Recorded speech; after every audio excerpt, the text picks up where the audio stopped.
Can Ben 10 solo all of anime? And no, I'm not going to sit here and argue he's doing all of that with the powers of Alien X. I believe Ben 10 is possibly one of the most overpowered characters for a completely different reason. And because of that reason, he nearly wipes every OP character in all of anime. So before everyone starts charging up their Rasengans, we need to first ask ourselves, what makes Ben 10 so strong? Well, it's certainly not all those chili fries and smoothies. But seriously, for those who are unfamiliar with Ben 10, for the most part, Ben is a normal human boy, until after exploring a meteor, where he discovers a device that attaches itself to his wrist.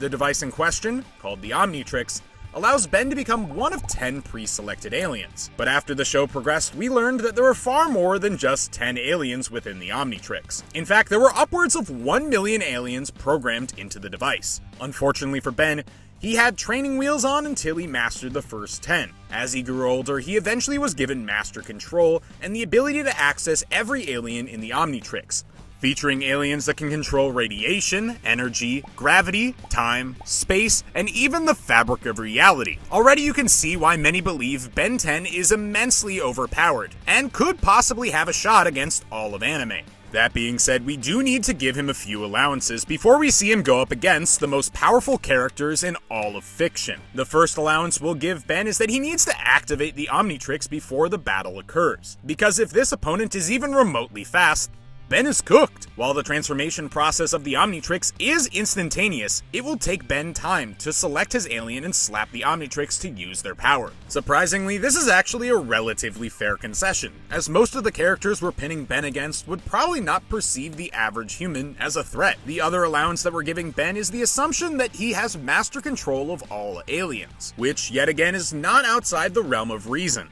as we have seen Ben use the Omnitrix's master control multiple times throughout the series. So, off the bat, who do we know Ben can beat? Well, let's start off light with All Might, Aang, Muzan, Gilgamesh, and the Godslayer himself, Zushi. That's all sand in the eyes of what Ben's weaker aliens can achieve. Okay, let's kick it up a notch. I raise you an Eren Yeager, Shigeo, Psyche, and Tornado. Fine, I'll call a Way Big, Gravitack, and Feedback to match the size of Eren's Titan form, the others Telekinesis, and Energy Manipulation to steal any remaining energy. Okay, you got me there. So what about Goku, Naruto, Rimuru, and Gold Experience Requiem? I don't think you understand. Up until this point, Ben has been toying with you. I call with Alien X. For those that are unfamiliar with the show, Alien X is essentially a god, as he can warp space, reality, and time freely. We initially see Ben use Alien X to seal a broken dam by warping reality, but fixing a dam is nearly a drop in the bucket for celestial sapiens.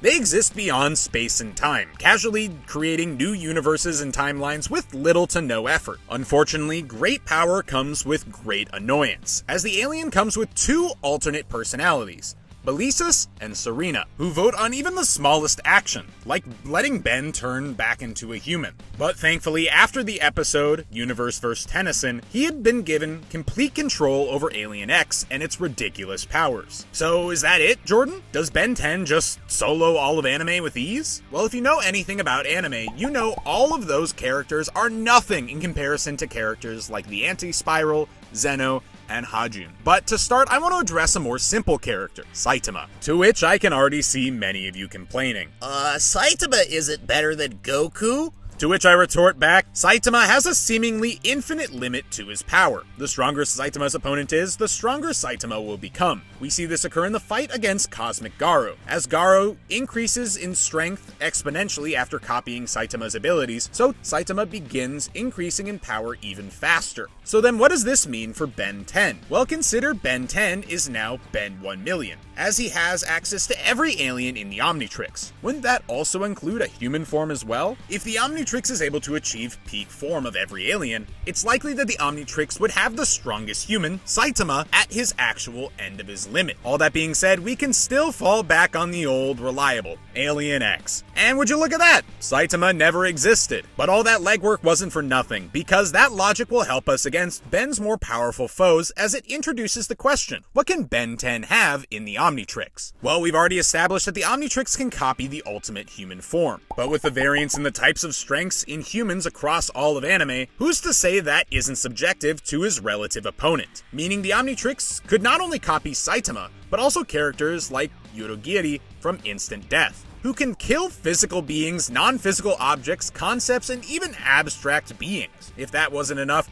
he happens to exist everywhere, all at once, all throughout time, and can kill any being regardless of power. With all that being said, he is still somehow human, so he's a good old Omnitrix ultimate form away from being matched in a battle. Or what about Misugi Kumagawa from Medica Box? His ability, called All Fiction, allows him to erase anything from existence. And at the end of the day, he is still human and is still copyable by the Omnitrix. So what about things that are beyond human? Hell, what if they're beyond the normal idea of an alien? Well, Ben already has Alien X, which is a cosmic being that exists beyond the confines of space and time. So who's to say Ben can't copy every cosmic level being in anime? The notorious Anti-Spiral from Gurren Lagann is a multiversal being with your standard cosmic powers.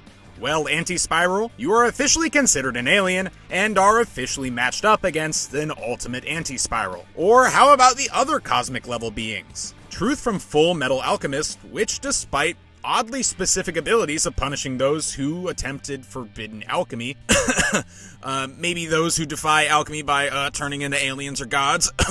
Regardless, Truth is still a cosmic level being that can be scanned into the Omnitrix. This argument can even extend beyond cosmic level beings to godlike threats. For example, take Zeno from Dragon Ball. While we are unsure of his exact race or if he was ever a lower life form, that does not stop the Omnitrix from scanning him and creating an ultimate Zeno. Or how about Haijun from Kami-sama, who is considered a god amongst gods and possibly the most powerful character to exist in anime. Yet again, gods are merely beings that have scaled up beyond our comprehension.